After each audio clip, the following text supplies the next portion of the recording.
Nation. Welcome to the Burn Boot Camp podcast. I'm your host, and we have an incredible story for you today. If you thought you had an excuse not to go to camp, you don't have one anymore. This woman has a zero quit attitude. She doesn't let adversity push her around. She pushes back. And I cannot wait for you to meet Sara Smith. Sara, welcome to the podcast.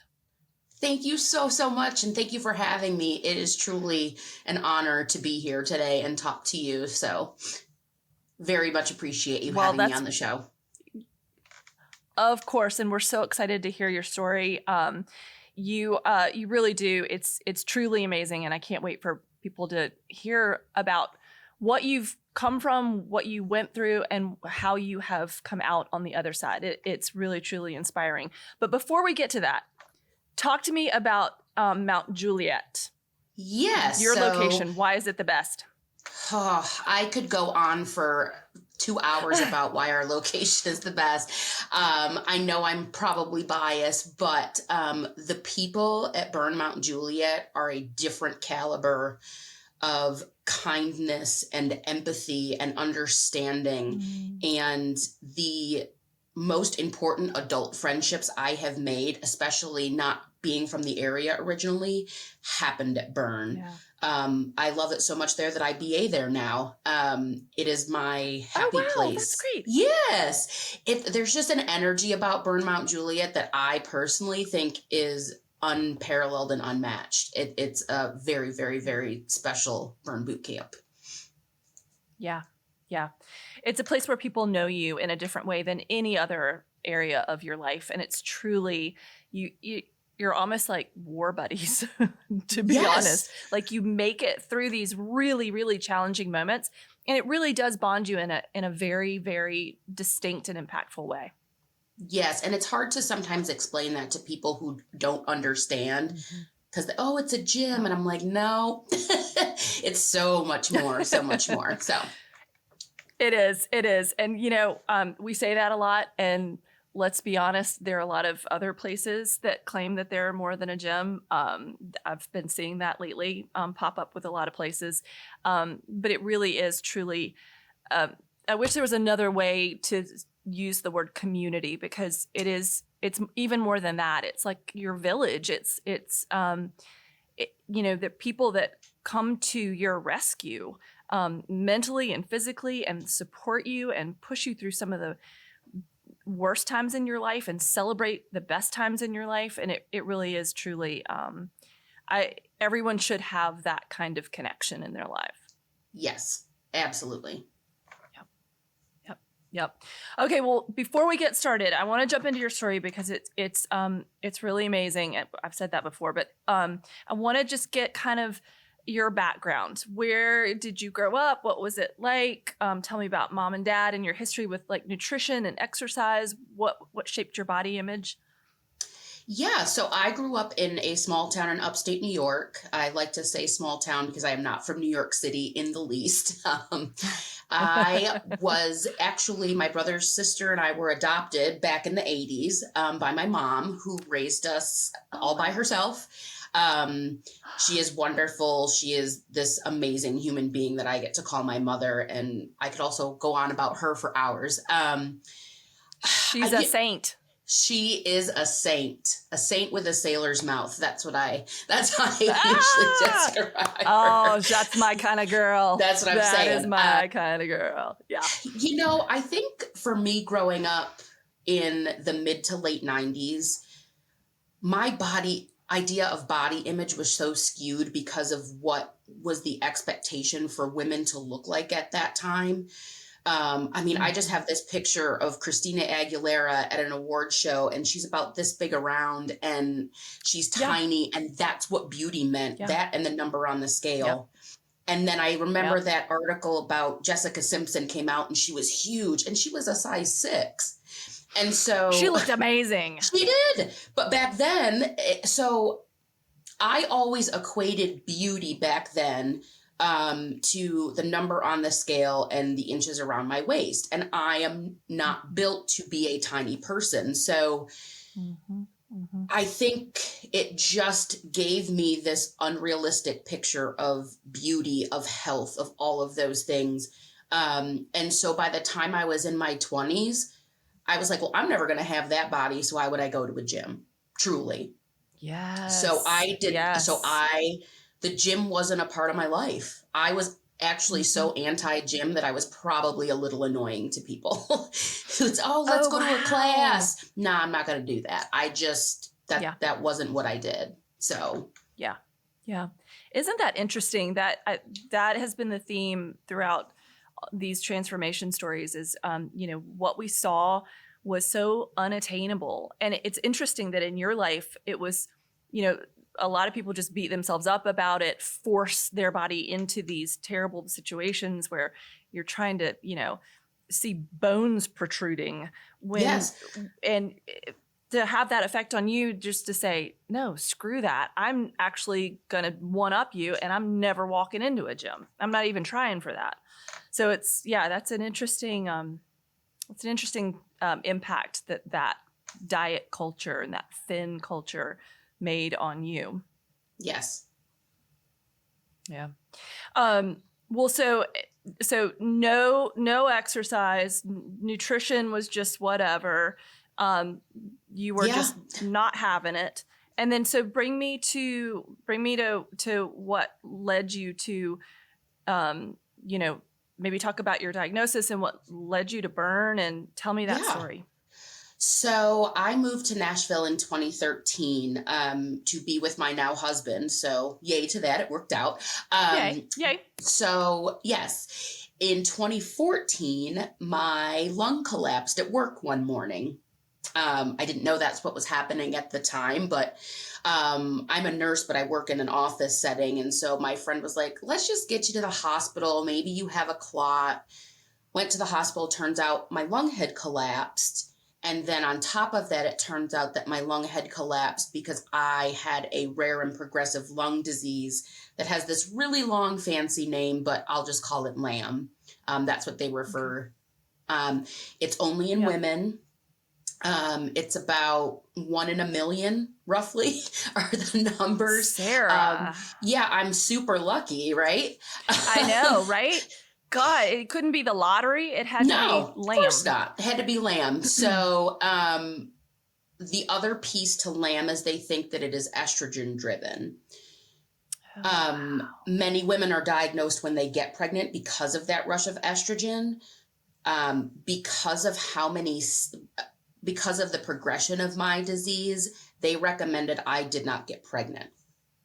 So here's my boyfriend and I at the time 1 year in, and we're like, hey, we're going to have this really serious talk about not having children. And if I'm being very honest, it was a very dark time. But what I did, like I do, because I'm stubborn, and I said, well, if we can't have kids, we're going to go on this epic vacation.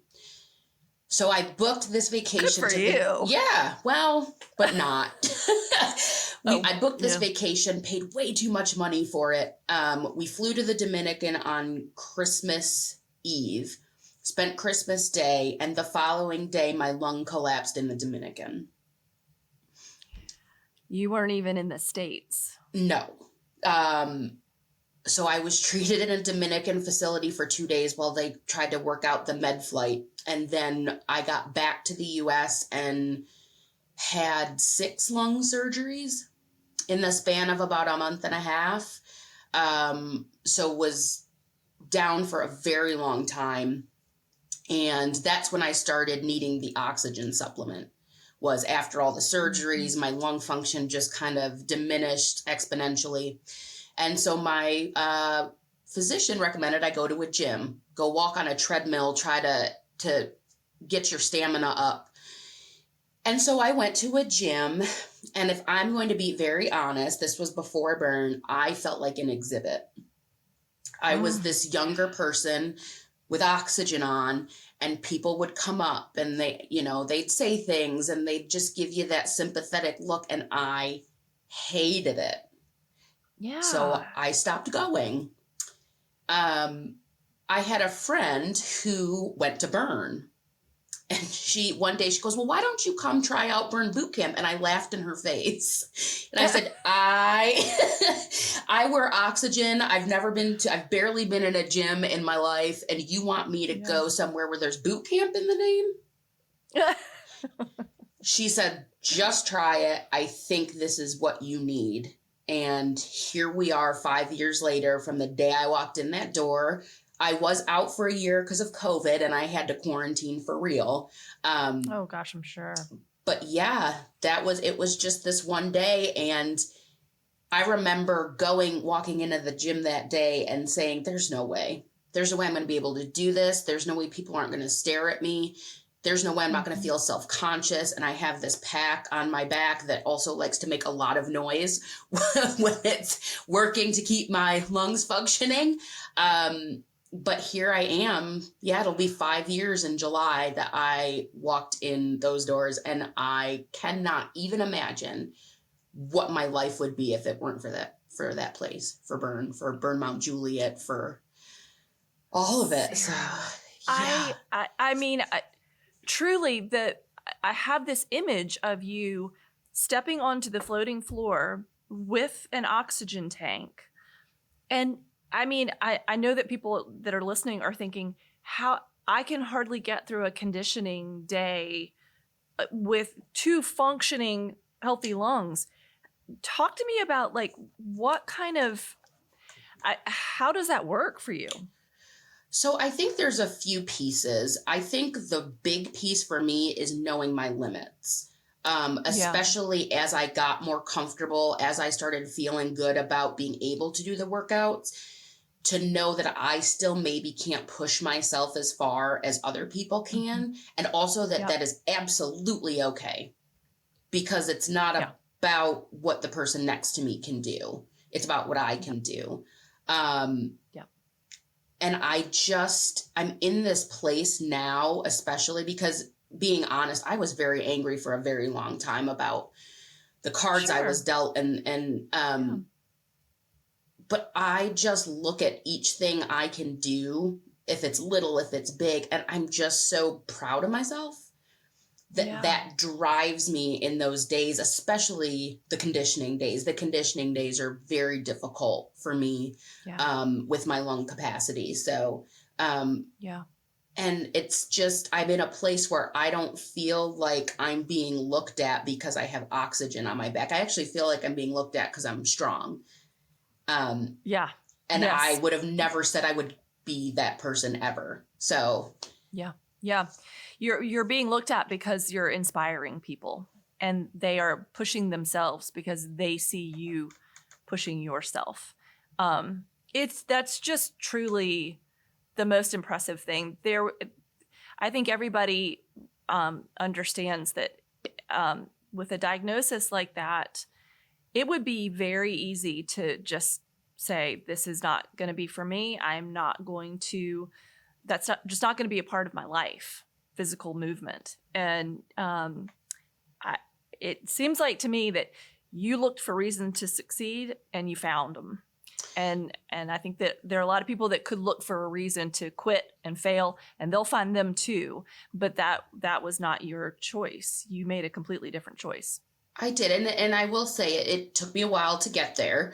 But people always ask me, why do you keep going? And I said, because and if I get a little teary, there will be a day that my lungs say, I can't do this anymore. That's just the progression of the disease. There's no cure. It's just, that's what'll happen.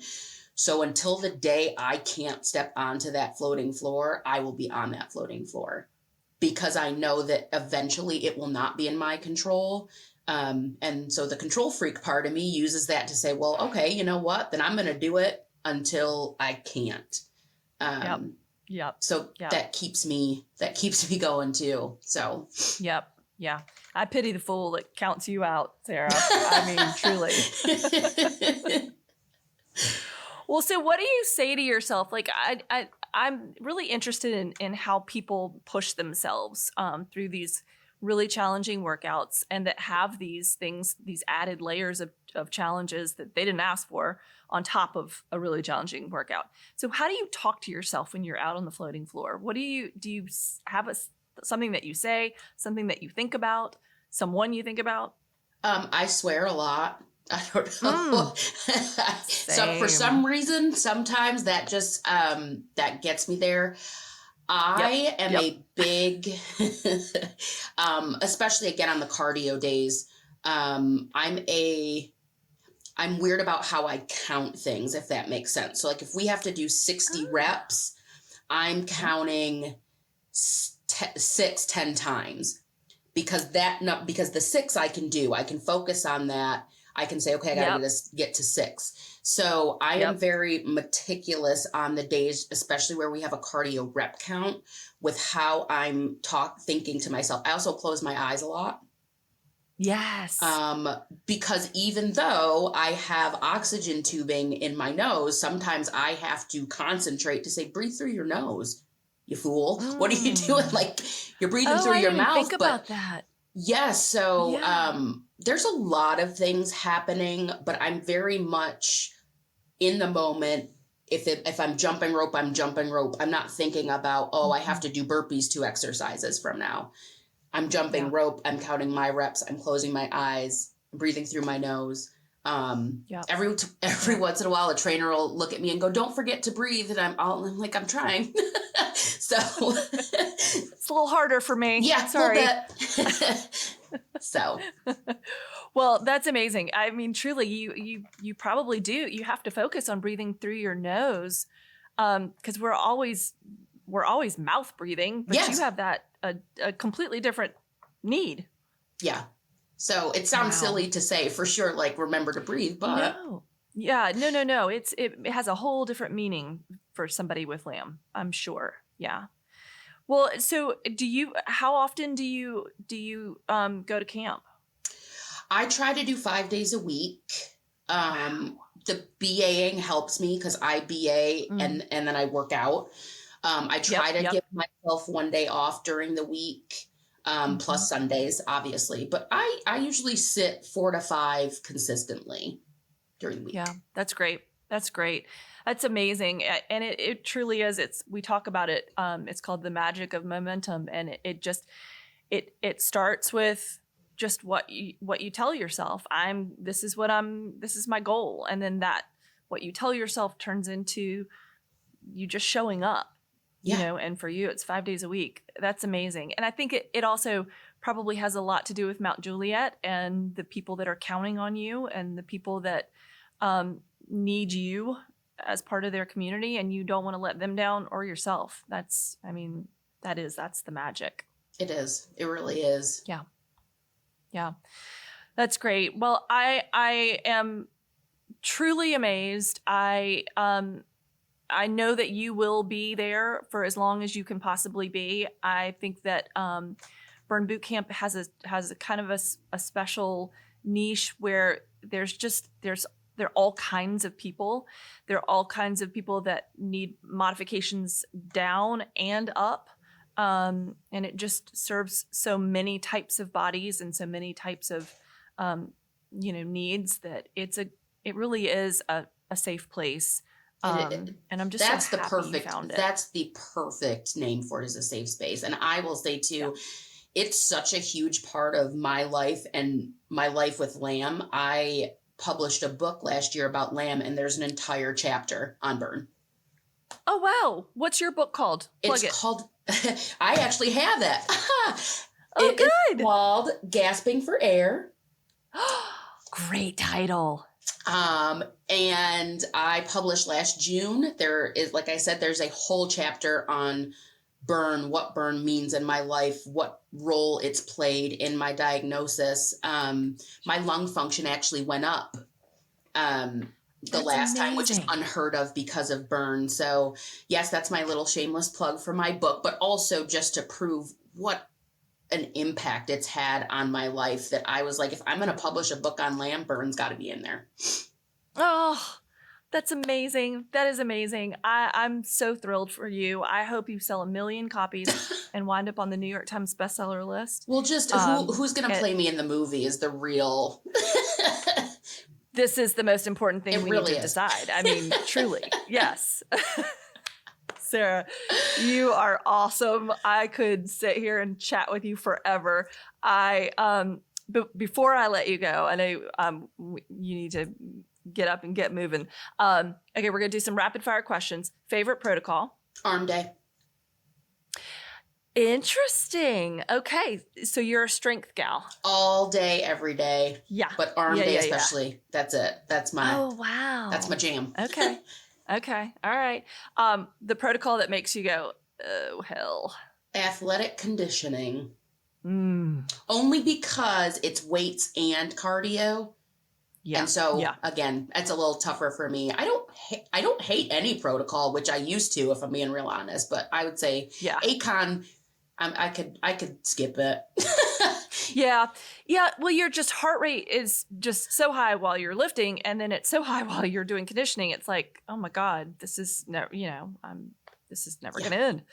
Ever. Yeah, I agree. Metabolic conditioning. Oh, body weight conditioning. Ooh. Yeah. I know. Okay. What exercise used to scare you and now you're like killer at it? Ooh. Burpees. Okay. If someone said burpee to me, my eye would twitch. Yes. I am now at a point where I can probably do 15 without stopping. Now I'm half burpeeing, because of all the things I have to finagle. Sure. But one or two at the beginning and I was out. So. Yeah. Well, look, with a oxygen tank on your back, if you're doing a half, I think it counts as full, frankly. Thank you. I mean, yes. Can you call my trainers and tell them that too? I will call Mount Juliet. That's right. When they listen, they'll like, know. Yeah, okay. Yes. Okay. What's your goal is there something that you want to accomplish? Just stay in the game probably and have fun doing it? One lone pull-up. I want one pull-up. Oh, yes. You can totally do it. There's a strategy where, there's so many ways to get you to that pull-up. You have it. I believe in you. I know you can do that. So yes, that's my number one someday. Just give me the pull-up. So. Yep. Well, again, there's nothing that there's your attitude. There's nothing standing in your way. Not one Burn thing. makes it easy.